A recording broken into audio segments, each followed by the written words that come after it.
and then they prove it wrong. So that's, Morgan if it's Freeman proven. as well. So you said Johnny Depp specifically though, right?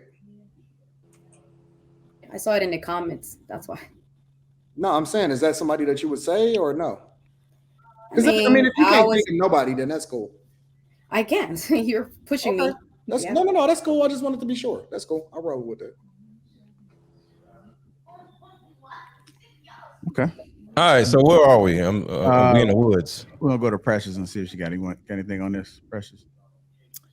No, I mean, Andrew Tate, this is probably what, the third or fourth time I've seen him in social media getting pulled or snatched out. So at some point you have to, see that there's some type of agenda. And I never really believe anything that I see on social media. So I can't really say that he's guilty of these crimes.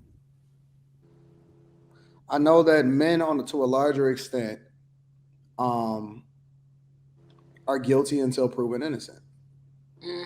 People genuinely, usually convict them publicly, and they hang them publicly before they ever get into, a trial. And so I think it's disingenuous in a lot of instances in which we see people that say that they're unbiased or they don't really care or anything like that, because we all have an opinion one way or another.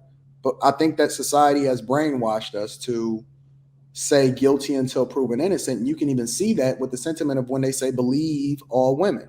They didn't say believe all women under the condition that a dude is actually convicted or something like that. They just said believe all women, and they left it at that. And that's the end of that conversation. It's just believe them. Just believe them. And that's it. And the Duke lacrosse team would probably beg to differ after they lost their scholarships, ruined their reputation, so on and so forth. Plenty of dudes that's getting out of jail every single day that was wrongfully convicted, but now that we got the Innocence Project, or there's plenty of DNA evidence, and the evidence is just now starting to catch up with, or the technology is starting to catch up with the evidence that they've housed for decades that's getting out of jail, will probably beg to differ. And so when we see this happen, and it's an injustice to actually, the system by which we live in, because if you say innocent until proven guilty, but you can be convicted based off of hearsay, that's bullshit. That's absolutely positively bullshit. It's funny you said Innocence Project, because I actually donate to them to help people That's get dope. people out of jail. I do a monthly donation. Actually, the reason why I found them is I was scanning through Netflix and I saw the thing called. First, I watched this. Do it too. You just inspired me, Bruiser. I didn't even first watch. Yeah, because all I do is watch documentaries. I don't even watch unless I go to the movie theaters. All I watch is documentary. So I watched this one documentary on this dude from Boston. He was 18 years old. I think it was called Trial 4 or some shit like that. He got convicted and put in jail for 20 years, and then they finally released him because it was actually the cop that did the crime, not him. But I saw Innocence Files, and I saw like the first. It's gonna be hard for you to get through the first 2 episodes, but there was an episode where a woman who had kids was being coerced by the investigators, and they said, "Hey, look, if you don't say he did it, we're gonna take away your kids." And she was the boyfriend of the guy that was being accused of rape, and Grape. in order for her to say grape, Bro, say grape. grape, I'm sorry. GRAPE. Sorry, grape. But in order for her to save her children, she said that it was her boyfriend, and her boyfriend went to jail for 20 years. And then they took a DNA test, and he was released from jail. He was released after 30 years. It was 30 years he was in prison. You know who went through a similar version of a lot of that? Derrick Rose.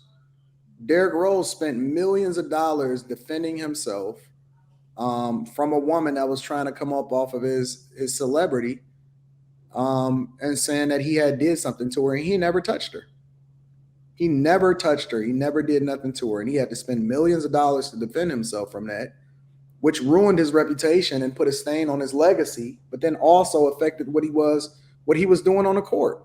We seen it happen to Kobe Bryant.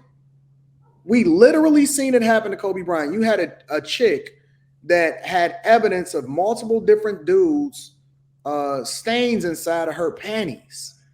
Inside of her panties. Never said nothing about none of them dudes. Never mentioned it, never nothing. Tried to ruin a man's Think about it. A man can work his entire life on his craft, And end up in prison. spend countless hours in the gym, make sacrifices, give up a lot of things. And the only thing he has to do is associate himself with a person that is willing to go to bat and ruin his reputation by lying on him. That's insane, bro. That's a travesty. That is a human rights issue. That I can work for 40 years on my craft, and the only thing that determines whether or not I can keep my job or not is whether or not this woman decide that she want to take my fate into her hands and say I did or I didn't.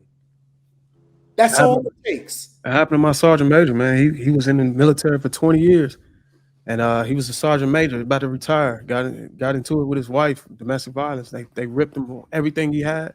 Everything they took everything he had. Got a dishonorable discharge. Couldn't get a And job. Bruiser, that's kind of like what I was about to say. Ladies, I just want y'all to just think about this for a second.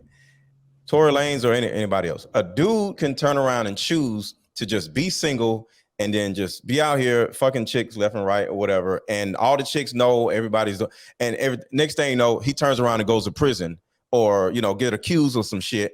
And he's just living his life, right? Then at the same time, just like what Bruce just said, a man can actually get married. You can look at the LaTruth situation with Miss LaTruth. She tried to get the nigga locked up and they was married for 6 years.